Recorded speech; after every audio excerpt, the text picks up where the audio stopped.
time for the pelvic girdle. Let's attach some lower limbs, shall we? First, you need to know that this picture right here is a picture of, yes, indeed, a pelvis. Duh. But guess what this is?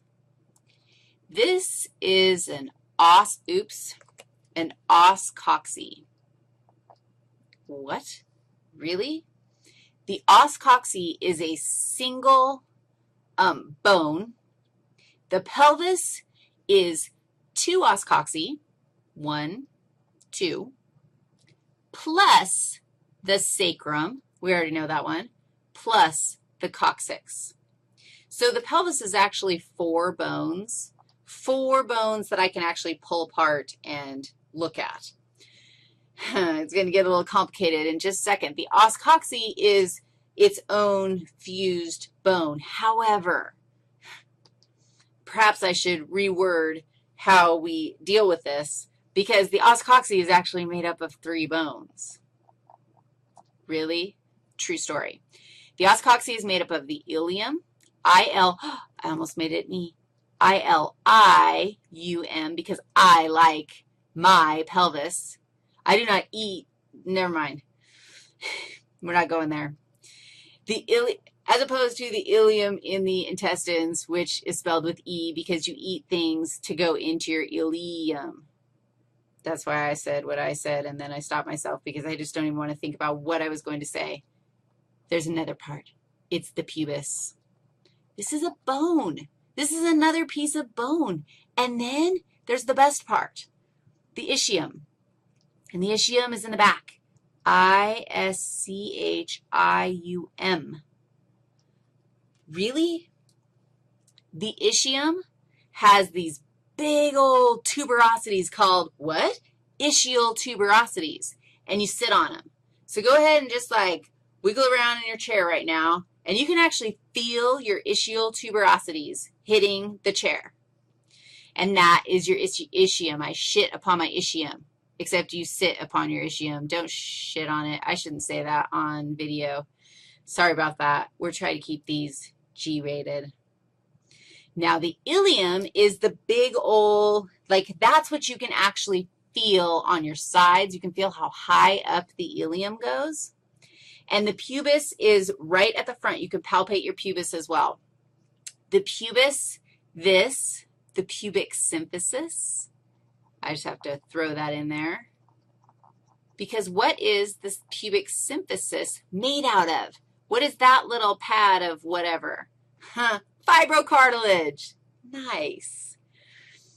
All 3 parts of one os coxae, the ilium, the ischium, and the pubis. This is really cool. They join in a structure called the acetabulum.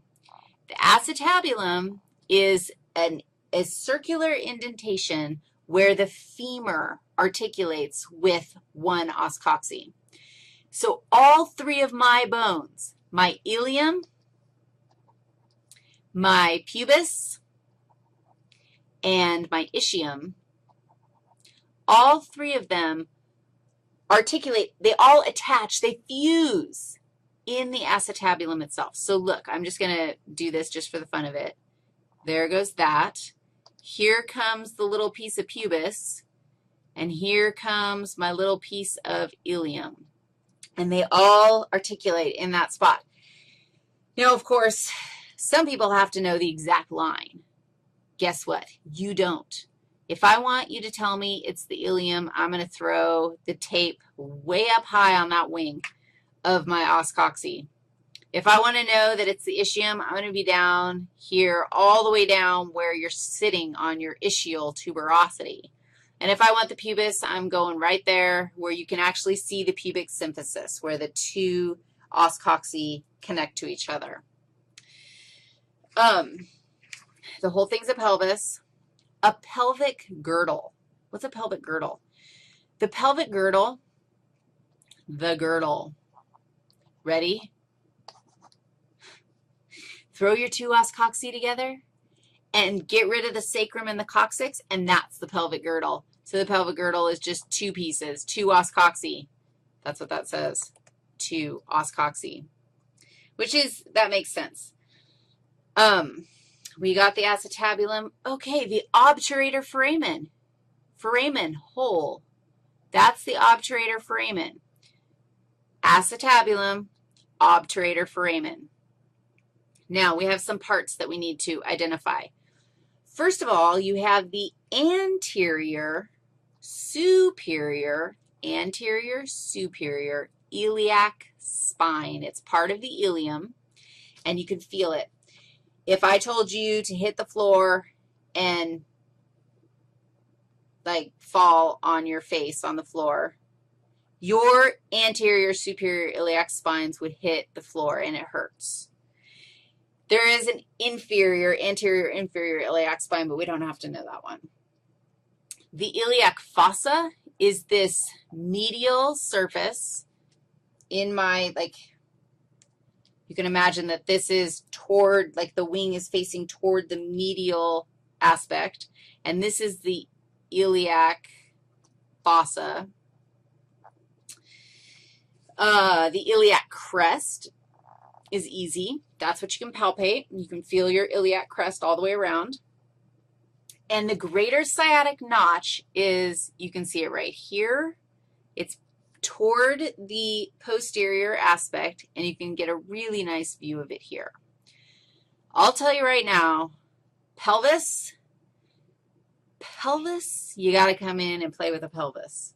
I can show you all this stuff, but I'm telling you right now, you got to play with the pelvis. I think we have all the parts that we have to know, but really, come to lab. We will highly recommend open lab before the bone lab. All right, it's time to do the inferior limb.